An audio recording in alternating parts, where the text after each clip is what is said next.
Adina Bala a commencé à voir les miracles, quel est la vie d'Adina Bala? Adina Bala était au niveau de l'est du pays, je crois à Goma ou Bukavu. Il était là-bas et il lisait Marc chapitre 16. Voici les miracles qui accompagneront ceux qui auront cru. Alors il va dire à un prêtre catholique, il dit, mais pourquoi est-ce que nous ne voyons pas ça? Il dit, non, ça c'est les choses passées. Et il était révolté. Quelque temps après, il est allé au Kenya. Tel Luther là où il était, on dit, Martin Luther, dehors là-bas, c'est plein, tout le monde est contre toi. Il relève la tête, il dit, allez dire à tout le monde là-bas, je suis contre eux tous. Les hommes de réveil sont prêts à marcher seuls, mais avec Dieu, pourvu que de ramener l'église dans l'état où l'église est censée être. Ça doit changer. Il dit, mais ce n'est pas ce qu'on vit. Tous les réveils ont commencé par la lecture des Écritures. Un peu comme Daniel, pendant qu'il lisait les prophéties de Jérémie, il a vu, il a comparé, il s'est mis à l'action. Tous les réveils commencent lorsque l'homme compare l'état des Écritures et l'état actuel de l'Église.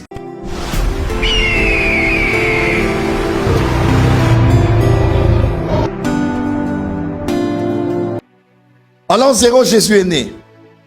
En l'an 30, Jésus a commencé le ministère. En l'an 33, l'église est née.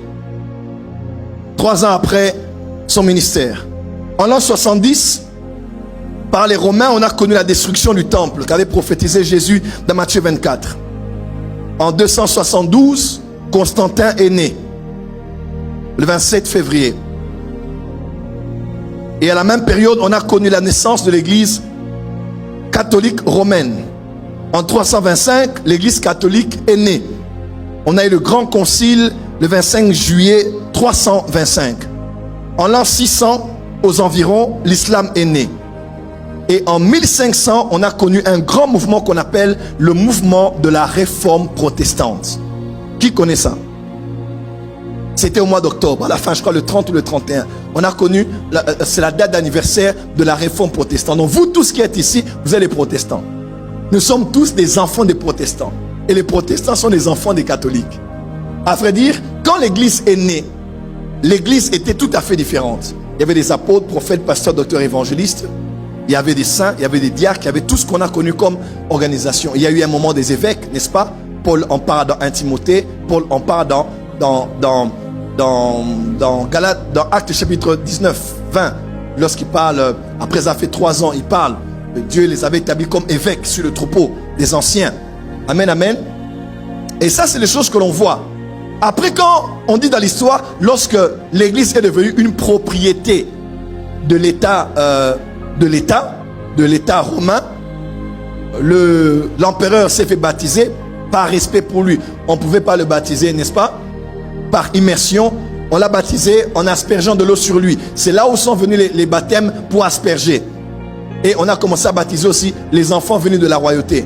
On a situé ça partout, on appelait ça le pédobaptême. On a commencé à baptiser même les enfants. Et c'est tout ce qu'on a aujourd'hui comme pratique, alors que dans la Bible, il n'en était pas ainsi. Parce que dans Marc 16, il est écrit, celui qui croira et qui sera baptisé sera sauvé. Donc avant d'être baptisé, il faut croire. Et un enfant n'est pas dans l'âge de la lucidité pour commencer à croire. Quelqu'un peut dire amen bien? Dis amen bien. Dis à ton voisin, on ne baptise pas les enfants, mais on peut les dédier à l'église. Alléluia. Alors, quand c'est devenu une histoire d'État, il y a eu beaucoup de choses qui sont entrées et beaucoup de choses qui sont sorties. Notamment la cessation des 5 ministères. Plus d'apôtres, plus de prophètes, plus de docteurs, quelques pasteurs qui ont eu à disparaître et plus de docteurs. Maintenant, il y avait les monseigneurs, il y avait des seigneurs, il y avait le pape, il y avait toute une autre structure que Christ n'avait pas laissée dans la Bible, que les apôtres n'avaient pas laissée dans les Écritures. Il y a eu beaucoup d'autres choses qui sont entrées et notamment une des choses principales et fondamentale, vraiment impardonnable qui était entrée, c'était ce qu'on appelait les indulgences. C'est-à-dire, parce qu'on croyait à l'époque au purgatoire, si ton frère ou ta sœur est mort, ton frère est mort, ta sœur est morte, et qui ne croyait pas au Seigneur, il est possible, en passant par le purgatoire, tu puisses tout faire pour qu'il ait une seconde chance dans l'au-delà. Et qu'est-ce qu'on faisait? Avec quelques pièces, quelques sommes d'argent, on versait à peine seulement le bruit des pièces allait se faire entendre au bas dans la caisse. Bam! Le son là va aller au purgatoire et le membre de ta famille sera sauvé. Alors il y a eu beaucoup de choses comme ça, beaucoup de pratiques, beaucoup de magouilles, beaucoup de marmailles qui sont entrées. Mais c'était toujours l'église de Jésus. Mais pas celle à quoi Jésus avait pensé dans son plan original. C'est alors là, un moine qui était fils de l'église catholique, il s'appelait Martin Luther. Là, on est en 1500. Et c'est cet homme-là qui s'est levé. C'est vrai qu'il y a eu beaucoup d'autres... Avant lui, il y a eu les John Hus, il y a eu il y a eu plusieurs. Il y a eu les Jean Calvin au niveau de la Suisse. Il y a eu plusieurs autres. C'était comme un vent, une vague. Martin Luther, ça l'a pris, ça a pris les autres. D'autres étaient avant. C'est comme un feu qui a commencé à brûler en eux. Ils étaient tous des catholiques. Mais quand ils ont lu la Bible, il y a une vérité qui a été éclairée par le Saint-Esprit. Et cette vérité, en ce moment-là, était devenue ce qu'on appelle la vérité présente. La vérité présente, c'est une vérité qui a toujours été là. Comment? La vérité présente, c'est une vérité qui est écrite dans les Écritures. La vérité présente, c'est une vérité que l'on lit tous les jours. Mais un moment qui sort de la Bible, qui touche le cœur du croyant, qui le pousse à être conscient de ce que Dieu veut, à comparer l'état de l'église et l'état de ce que Dieu a dit dans les Écritures. Et c'est ce qu'on appelle la vérité présente. Elle réveille, elle change, elle peut pousser à l'action. Et quand Dieu réveille la vérité présente, il réveille l'église et il restaure une dimension de l'église qui était détruite. Martin Luther, à la recherche du bonheur, de la paix, pendant qu'il lisait un jour, pas, il est tombé sur Romains. Et là, il a compris que nous sommes sauvés par la grâce et non par les œuvres. Parce que si c'est les œuvres, ce n'est plus la grâce. Dès qu'on inclut les œuvres, ce n'est plus ce que Jésus a fait. Parce que Jésus à la croix, il a tout payé. L'œuvre de Jésus est parfaite, totale, complète, achevée. Il n'y a rien que quelqu'un puisse faire pour être sauvé. Ce qu'il doit faire, c'est recevoir ce que Jésus a fait par la foi. Quelqu'un peut dire Amen? Et quand il a lu la Bible, il a lu les Écritures, il a dit, oh, ça doit changer. Il dit, mais ce n'est pas ce qu'on vit. Tous les réveils ont commencé par la lecture des Écritures.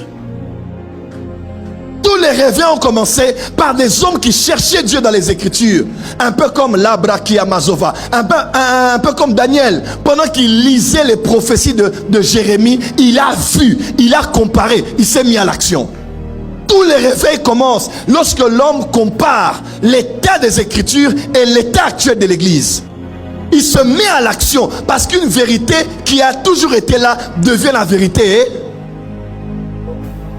Devient la vérité. Il a écrit 95 thèses. Il les a mis sur des poteaux dans un endroit public. Il dénonçait tout ce qui se passait dans le catholicisme. Il dit tout ce qui se disait là, tout ce qui se faisait n'était pas correct. On raconte cette histoire. On l'a excommunié par le pape. Lui aussi il a dit j'excommunie le pape. Tu m'excommunies, je t'excommunie. Un homme contre le grand système du catholicisme à l'époque. Qui es-tu? Yonani. On vient voir Martin Luther là où il était. On dit Martin Luther, dehors là-bas, c'est plein. Tout le monde est contre toi. Il relève la tête. Il dit allez dire à tout le monde là-bas, je suis contre eux tous.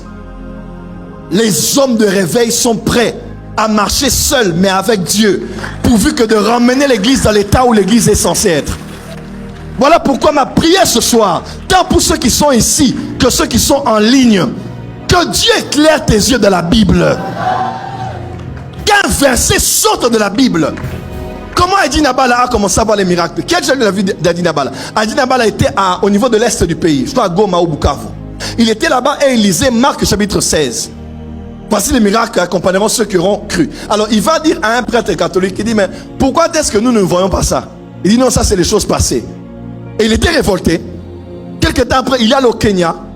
Parce qu'il disait, bon, les miracles là, ça n'existe pas parce que nous on prie Jésus, mais les choses qu'on a écrites ici, ça ne se fait pas.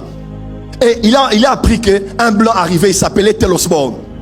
Osborne est venu et sa croisade était dénommée, il avait un seul thème. Jésus-Christ est le même hier, aujourd'hui, éternellement. Il dit, voilà, ça sont les blancs là qui viennent nous arnaquer, on va les arrêter. Il prend ses amis, Adi Nabala, au Kenya. Il prend ses amis, ils vont à la croisade. Et un de ses amis emmène sa grand-mère qui était aveugle. Il dit aujourd'hui, on va arrêter ce blanc-là. Comme la grand-mère ne verra pas, on va saboter, détruire tous les instruments. Tout ce qu'il a mis à la campagne. Qui connaît cette histoire? Et pendant qu'Ethel Osborne prêchait, il prêchait Jésus, il prêchait Jésus, il prêchait Jésus. Les gens commençaient à pleurer, des miracles commençaient à se faire. Et à l'instant même, pouf, la grand-mère a commencé à voir. C'est là où l'histoire a commencé. Mais la flamme avait commencé quoi? Il lisait les Écritures. L'eunuque éthiopien a dit, comment vais-je comprendre si personne n'est là pour m'expliquer? Ma prière que tu es la lumière. Tu n'as pas dit amen. Tous les hommes des réveils spirituels ont toujours été des hommes, quand ils ont lu la Bible. Vous savez, par exemple, moi, quand je parle de El Shaddai, quand j'ai lu, la vérité présente, c'est quoi? Rien n'est impossible à Dieu et tout est possible à celui qui croit. Frère, quand je lis ce verset, tout le monde l'a lu, tout le monde l'a mis dans des pancartes dans les maisons. N'est-ce pas, tout le monde a ça? Mais beaucoup de gens n'ont pas réalisé ça. Tout est possible à celui qui croit. Donc, je peux me lever le matin et avant 12 heures, j'ai un travail. Il y a quelqu'un qui m'a vu dimanche. Une maman m'a vu dimanche, elle a dit, prophète, ta prédication m'a ramené dans ma foi d'autrefois. Elle dit, c'est avec les années maintenant, tu sais, une des choses qui nous a détruit, c'est quoi? Les messages sur la volonté de Dieu, les temps de Dieu, le Dieu qui prépare, le Dieu qui fait chaque chose comme il veut. À force d'avoir trop entendu les messages du temps de Dieu là, on s'est dit, si ça ne marche pas, il y a un jour où Dieu fera. Non! Tous les malades qui venaient à Jésus, il les guérissait. Jésus n'a jamais assisté à un deuil. Il est allé au cimetière, il a enterré quelqu'un. Seigneur, je veux ce Jésus-là aujourd'hui. L'église, une église locale, qui du 1er janvier au 365e jour, le 31 décembre de cette année-là, n'a passé que le temps de donner les communiqués nécrologiques, sans pour autant avoir témoigné une fois qu'un mort est ressuscité, n'est pas dans le réveil. Quand vous allez à Chapelle de Vainqueurs au Nigeria, ou même partout, ils ne donnent pas les communiqués de la mort. Vous allez apprendre ça ailleurs.